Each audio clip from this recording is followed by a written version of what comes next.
added ratings for instrument, multi-engine, and flight instructor for airplanes and instruments.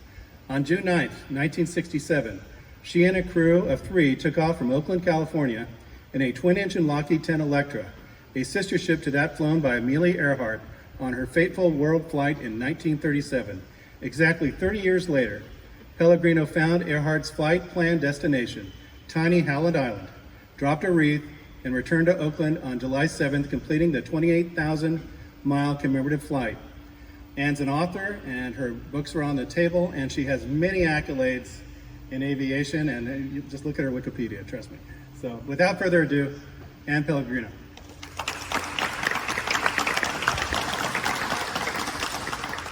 Thank you, Con, and welcome to all of you for coming out today. No speech is the same because I don't use notes, so you get an original speech of some kind. This is the plane we flew around the world, and it's in 1961 in December. It's on the runway at Willow Run Airport, and the man coming towards you from the right wing over there is Lee Kepke. And without him, this flight would never have occurred. He knew what this plane was, and he knew that Earhart had had a similar plane. And so in 1962, he asked me, he said, well, you know, I'm doing a plane. It's, I said, what kind? Oh, it's like Earhart flew. I didn't know anything. I had got my private license like in 1961. And he said, why don't you think about flying it around the world on the 30th anniversary? I said, surely. I had 100 hours, and the farthest I'd flown was from Ann Arbor, Michigan to Rockford, Illinois. I said, sure. And Don said he'll never get it done, but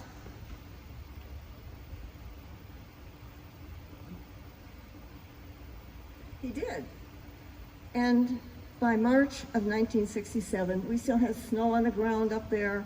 This is the airplane that Lee restored virtually by himself. He dragged that wreck home and fixed it. And I didn't even know he had done it. I guess he thought, well, she'll never do it or talk to me. But I was with a student over at Willow Run, and I looked down in the summer of '66, and I said, that's Lee's Lockheed. That's not a Twin Beach. So I inquired, and it was the Lockheed. So for Christmas of '66, Don gave me Fred Gerner's book, The Search for Amelia Earhart. And I said, well, you know, this is the year to do it, 1967. And Don said, well, go ahead. If you want to, I'll help you if you need it. Little did he know. So anyway. We didn't make any progress. Lee and I asked for help. Of course, we're two nobodies walking into these companies asking for help. But finally in March, we met Bill Polimas and go talk to him. We did. We made more progress in one day. He got Collins Solonis, a 618 T3 HF. Now, we were school teachers. We didn't have any money. We didn't have a lot of money. And here we had to equip this airplane. But meeting Bill Polimas was really the day this flight got underway. By the end of the day, he had procured numerous things we would need in terms of equipment, radios, and he was interested. And I knew that as soon as we walked in the room and started talking, his ears perked up, because he didn't get to do anything like this. And finally we said, Bill, do you want to go? He said, yep. And he said, okay, you're on. He said, but I want my co-pilot friend, Bill Payne, to go. Now, Bill Payne, excellent, excellent pilot. He had flown the B-58 record flight from Washington to Paris in 1958. And Bill Polimas was his navigator. I had the best of the best as my crew, I really did. And so we wrote the Secretary of the Air Force, dear Mr. Brown, and we borrowed him for a month for the flight, and that was our crew, how we got them. Without meeting Bill Polimas, I wouldn't be here today. We had to equip a land plane, 1,000-mile range, to fly over the Pacific, which is a long, long way. So we took the plane out to Wichita, and Dave Blanton and his crew, in 3 weeks, he designed these tanks, built them, and installed them, along with an oil transfer system, because these Pratts are made to burn a little bit of oil. Then we started installing the gifts from King Radio to make our Silver Crown Kings 720s, and that was installing it. I call it spaghetti because they had wires all over the place. And beneath each wheel, there's like a window crank. You crank that 58 times to put 1 quart of oil in that engine. And they think you just sit around and watch the sights go by when you're flying around the world. There's always something to do. This is Bill Payne. Bill Polimas is in the black sweater on the left, and that's Lee's son, Jeff. And behind him is Lee. This is the dump test, because we were going to be like about 2.5 ton overweight, but no problem with this plane. And this was the day we did the dump test, and we found that we had to have about 10 minutes to get it down to where one engine could support it if we had an engine failure, which we didn't. Finally, we were ready, June 7th, to leave Detroit. And everybody was there to greet us and take a good look at them. A lot of them were there when we got back. We found the media were very good friends all around the world. And that's my Plymouth Valiant in the background. I had to get a loan on that for $4,000 to pay Lloyd's of London our insurance, and that was the last thing we handed over because we couldn't get it back. And I thought they insured kind of crazy people, and I said, well, maybe we are, but we didn't think so. We planned very, very carefully for this flight. We flew then to California. We met Fred Gerner, who'd written that book. We had a nice chat. And then we took off there and flew down over to Miami, down to Puerto Rico, Venezuela, and then Belém, and then Natal on the east coast there. That's where we coasted off to fly to Africa. We had to find a drift meter. Fred Newton had one, a handheld one, very unstable. This is a gyro-stabilized drift meter. My husband and I just spent the whole afternoon in a warehouse in Benton Harbor looking for one that was short enough. Believe me, we were dust covered when we got home, but we had our prize with us, and this was installed. And then we took off from Natal to fly the Atlantic, our first really big oceanic hop. And that airplane just over and over, it's a grass field. My crew had walked it, and we took off and flew through the night, through the intertropical front. That plane was going up and it was going down, but that plane did not leak a drop. Amazing. And the next morning, we finally flew out of the clouds, and there was Africa. And so my navigator took a sighting, and we were 90 miles south of Dakar. We turned directly north and flew north to Dakar, because we had no idea where we were flying all those storms. From there, Africa, we flew. We couldn't, Earhart went across Africa, but there was the Arab-Israeli war. The State Department said, no, you can't go there. And we wanted to go to the Congo, the southern route, no, uprising. So my crew flew the airplane off the coast of Dakar, talked with our HF, and talked to Kitty Hauser at AOPA, and by the time they landed, they had our clearances set all the way up to the Canary Islands, Italy, all the way over to Karachi, and then we were on the Earhart Trail again. And then it was down to Jakarta, and then off the end of there, the screen, is a little island of Timor, which we landed at before we went to Australia. It was a very tiring flight. We flew just about every day. I think we had 2 days off, and this is my co-pilot taking a well-deserved nap. We flew not the equatorial route we were expecting, but the northern route. And over those mountains, in Turkey, all that whole area, there's still covered mountains there. So Lee sat in the seat behind the navigator's seat. Polinas had flown back to Ann Arbor to be with his company for a week. The amazing things that happened by '67. And Lee froze too. And I put on everything I had. I mean, it was so cold, but I put my feet up in the sunshine. We landed in Singapore, and we were met by Roy Norris, whose father had met Earhart and helped her at Seletar Air Force Base there. And of course, we said we were an Electra. They brought a huge nozzle to fill our tanks, and then they got a smaller one. But Roy told us about his father meeting her and showed me the logbook she had signed. This is the island of Timor, a grass strip, and we landed after having flown by Bali with my navigator singing his baritone Bali high. We saw the tips of the islands.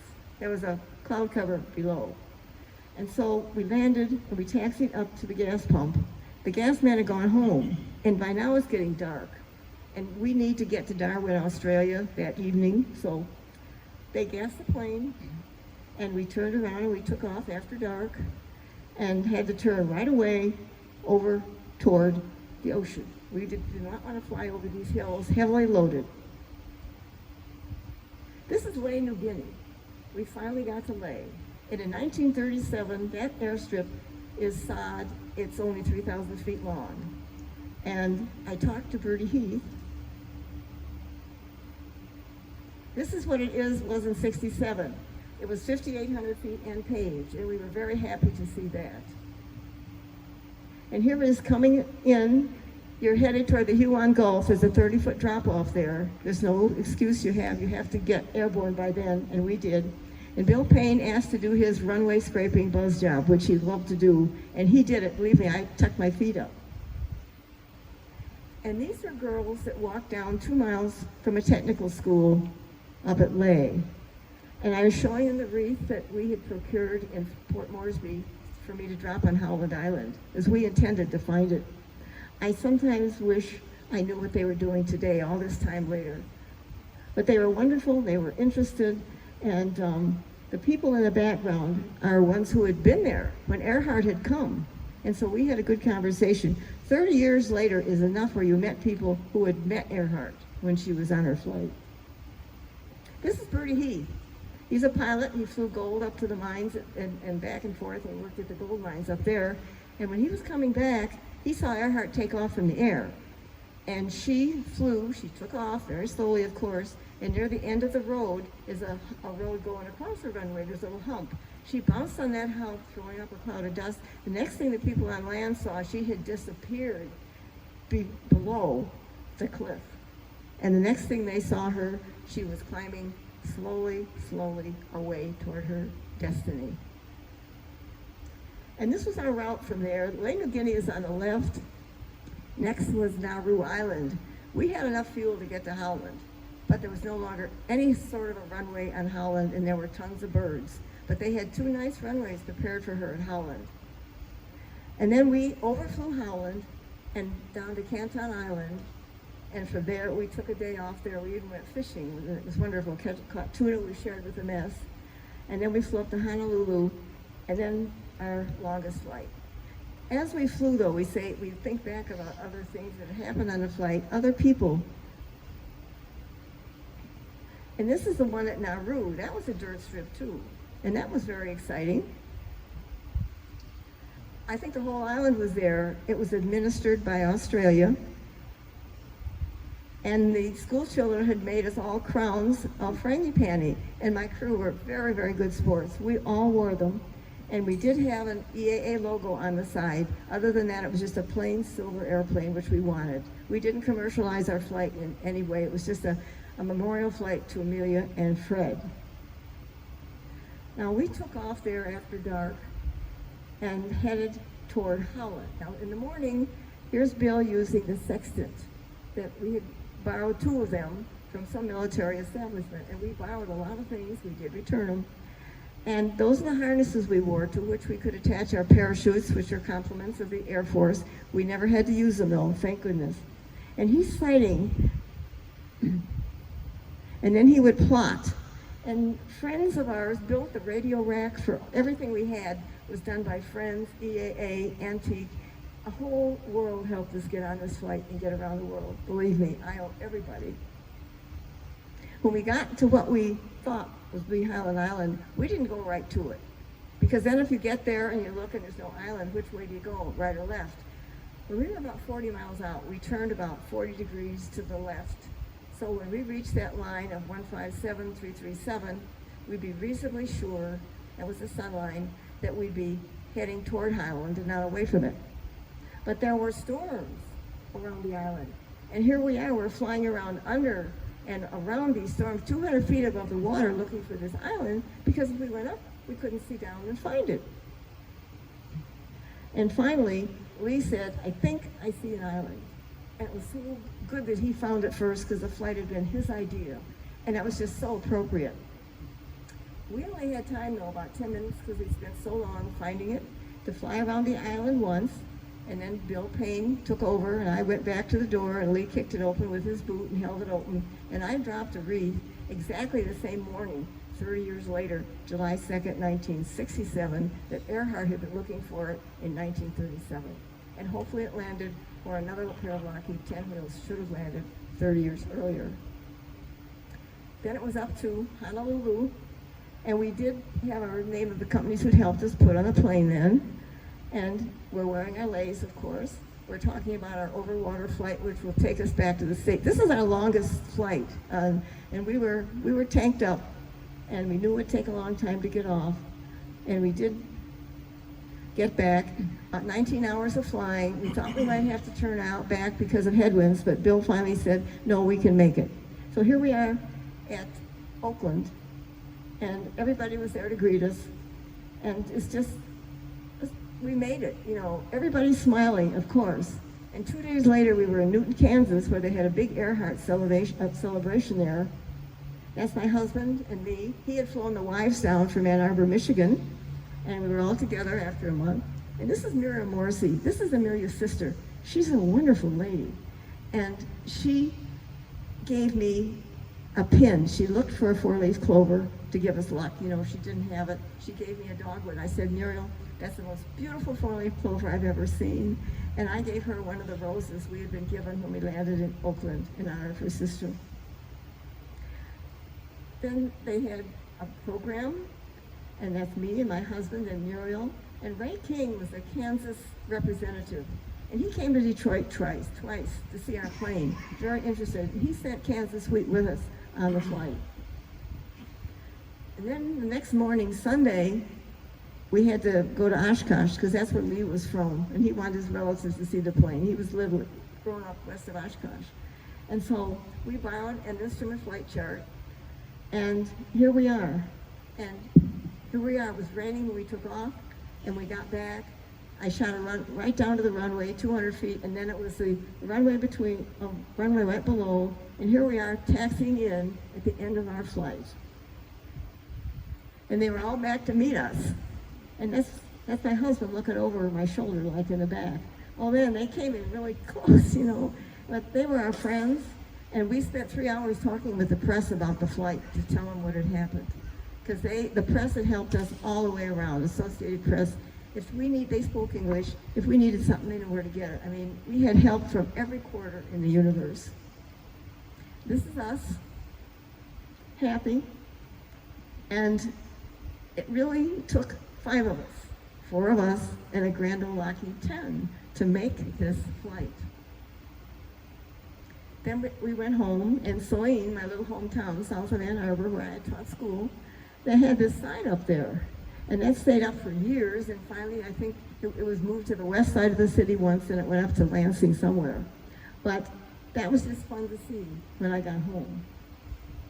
And then the next Saturday, July 15th, they had Ann Day. The legislature proclaimed this. And by that time, they were just saying Ann, and all the news things, the newspapers, it was just Ann, because everybody knew who it was. And they had a parade, and there were 4 of us.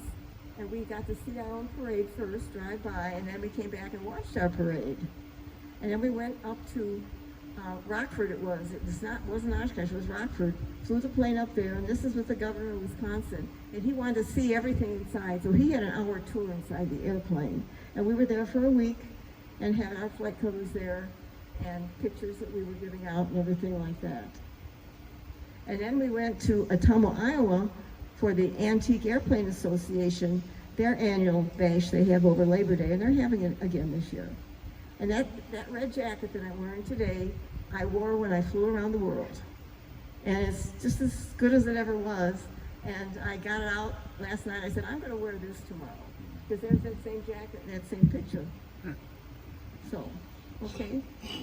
This is our mantle. We lived in a little 2-bedroom house we rented south of Story City. And my mantle, I got very, very many awards, plaques, things. And that little tiger there in the middle, the kids at my high school, where I went to high school in Harvey, Illinois, they had a wearing shorts day and collected $1,100. And they gave us to that for our flight. That's what we took off with. That's all the money we had. And fortunately, Jimmy Doolittle and Shell Oil had given us a carnet, an international credit card, so we could charge our gas as we flew around the world. And I never met him, but this will be in my next book I'm doing about the 50th anniversary of World Flight. I met Jimmy Doolittle quite by chance, just like I met Richard to come help today, when I went to get an award in New York for my book, World Flight. and the mantle, and then I was always given a key to the city, but I had to show you, this is the biggest one I ever had. And this is our front porch in a little house we rented there. We love living there. And then Mira Morrissey came into my life several times afterwards. We were friends, but we never talked about the mystery. Not one word. We just didn't.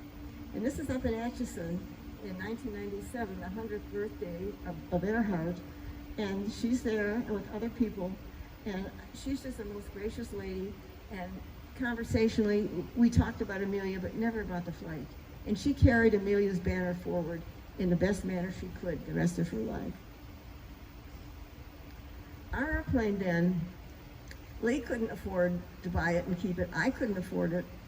And so he eventually sold it to Air Canada the spring of 1968 after our flight. And they took it and refurbished it. This CFTCA, Trans-Canada Airlines, was the first airplane they bought as a passenger liner, Trans-Canada. And they had bought it in 1937. They bought another one in November of that year, and they bought a third one in the spring of 38. I say 60, should be 38. And so they have TFCCA, ours, the first one. They've got TFCCB and TFCCC. So they have all their first three Electras, and I think that's great. And this was up in the terminal at Montreal for a long time. They put the old props on it, and they had it displayed with two plaques, one in French and one in English. My folks went to see it, but I didn't want to. I wanted to remember her like she was, so we flew her. Now then they moved it over to Rockcliffe, and she has a prime spot there. They did a wonderful continuing restoration. They put the passenger door open, and the stewardess walking toward us. And that's the airplane that I claimed it every day for a month, and she never let us down. We never had one mechanical with her at all. Nothing went wrong. The engines never missed a beat over all that water. Never, ever. Lee had done a great job. Now this is not a sunset or a fitting ending for a talk. It's a sunrise, the beginning of the day. And it's the one we saw as we were heading back toward California. And going back there was the beginning of my going around all over this country for 3 or 4 years, giving talks to pay for the flight to people like you. Now I'll say you've been a wonderful audience. I wish you many hours of happy flying. Thank you. Let's go ahead and take questions. Anybody have any questions for Ann? I do. Yes. So, I saw Howland Island there. It didn't look very big. Has it got any structure on it? Well, they built Itasca City on there way back when. It was on there. And you can see the foundations of it. But, we didn't have time to fly around it much. We just had to get on. It's too bad, too.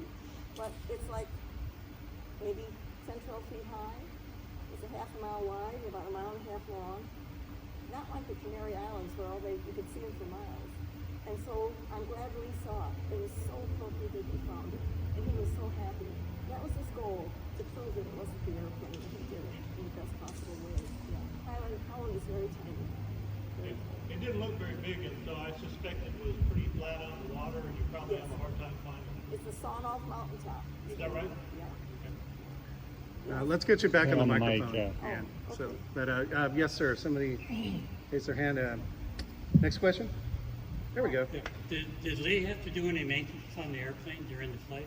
We didn't have one squawk, but he noticed that the metal things that were holding the cowlings on were they looked a little shaky to him. So in Tehran, we met 2 EAA guys, and they said, give me the thing. And an hour later, they had back new stronger ones that Lee put on there. That's the only thing we did.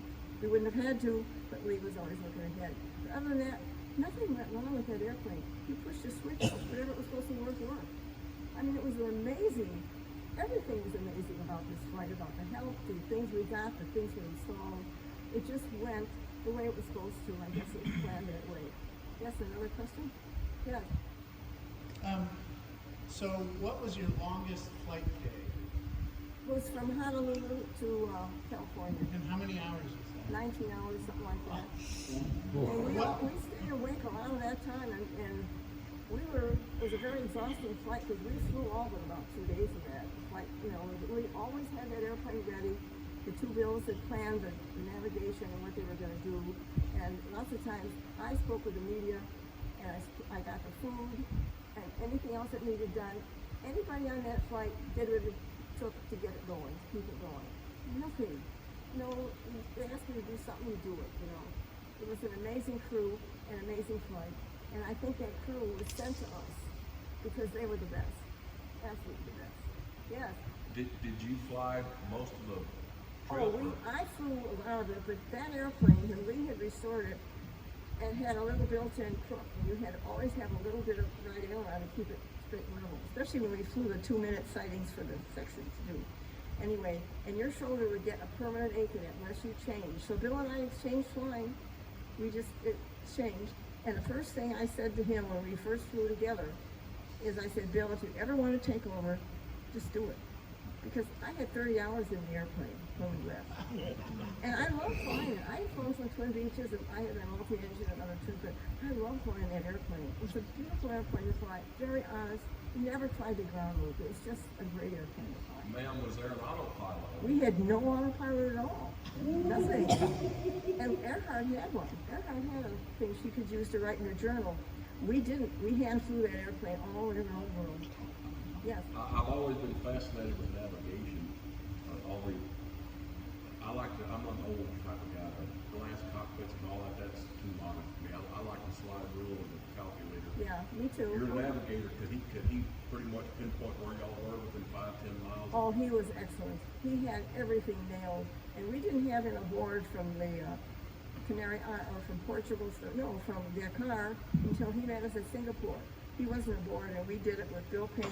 And we stayed away from those borders up north you fly by because they send fake signals sometimes. So we stayed away from them. And then we just flew, VFR some because we didn't have, we had some Omni stations, but there weren't a lot. Mostly ADF we flew.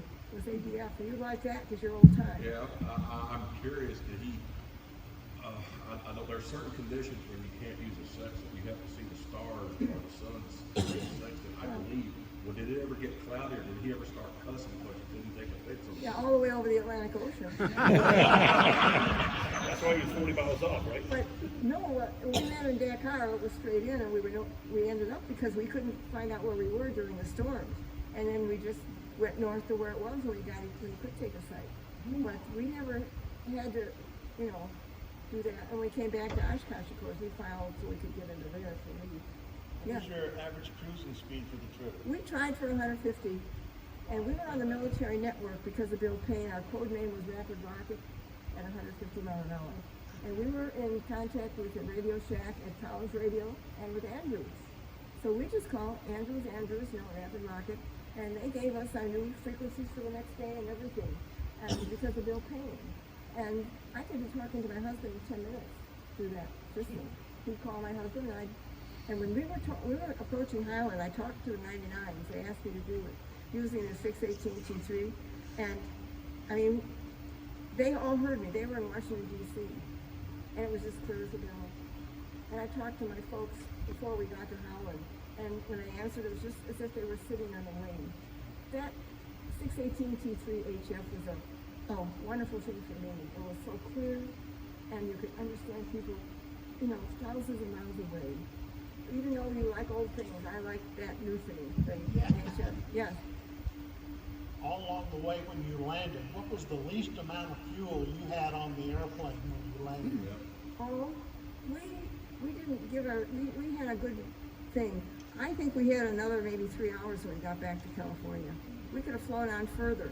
Well, I mean, on every hop you landed, We you checked always your had fuel, fuel what you in the had. tanks. We always had fuel left. There were never any marginal flights on the tour itself. We always had the gas we needed and what we thought we'd use, and we came very, very close to what we needed and what was left in the tanks and what we refueled with. Did you always top off at every stop? Oh no, and we didn't top off at every stop. We didn't need to.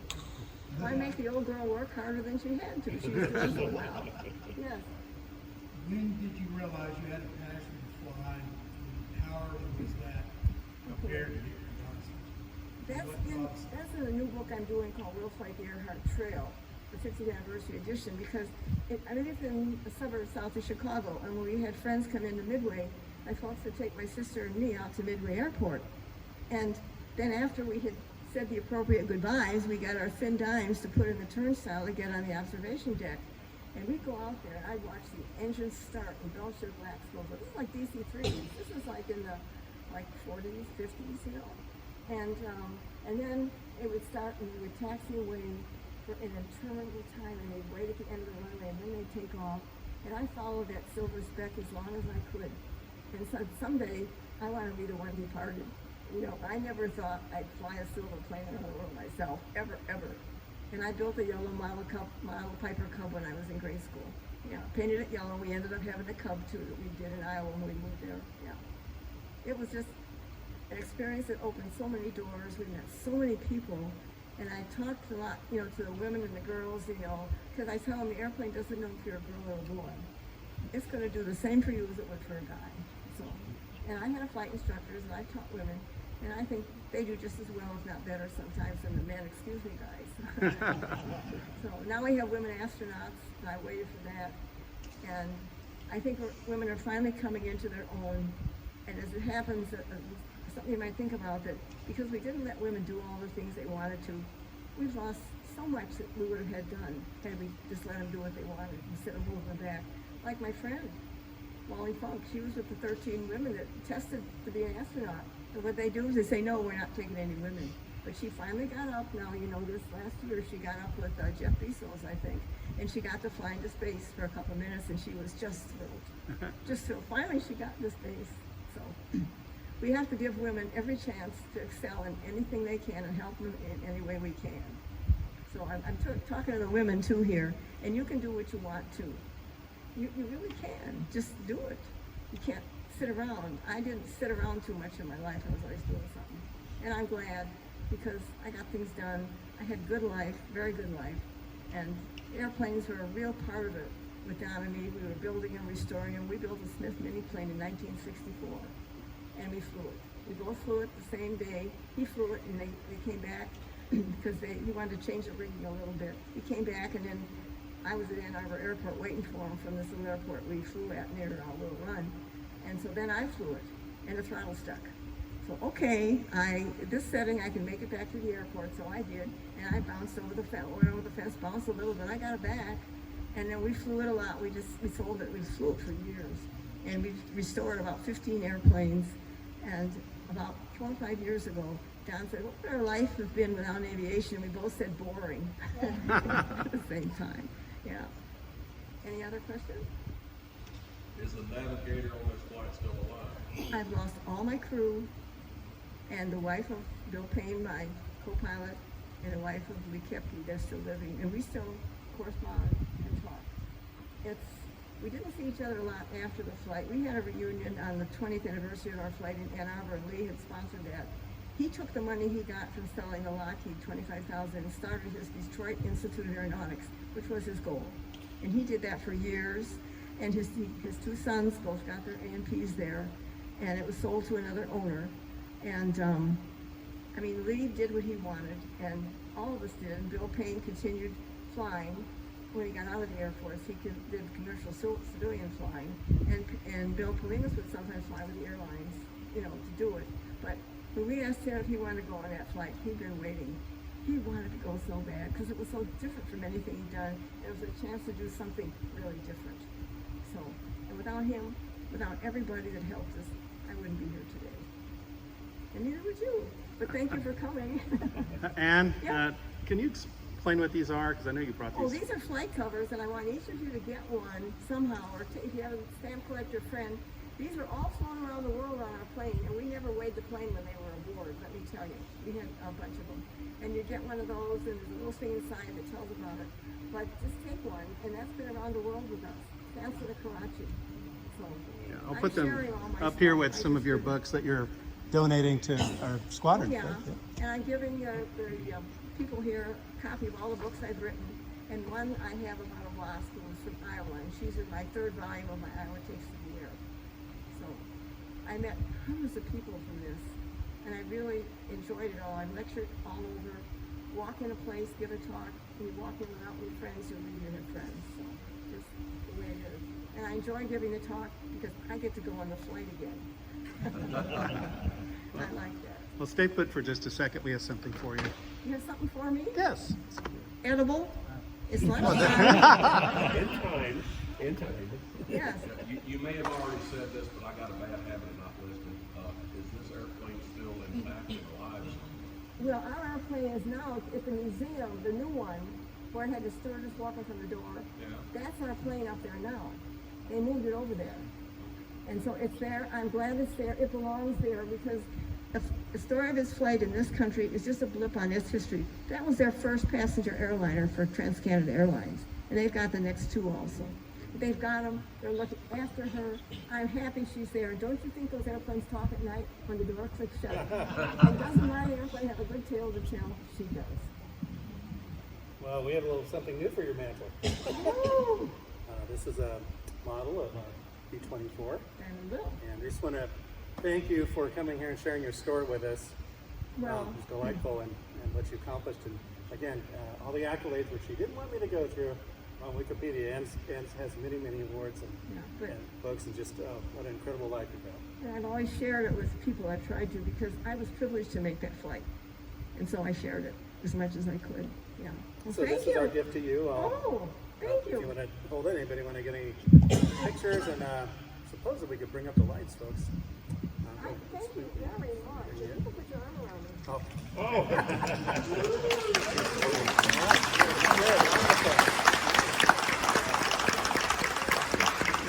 I really will. And I'll treasure this meeting too. It's been a wonderful day. Everything's worked. He even wrote me a letter 2 weeks ago and he was coming. So he ended up helping with my flight company. So it all works out. Right, yeah. Okay. Well, thank take you care of this. very much. Thank you. Thanks again, everybody. Okay.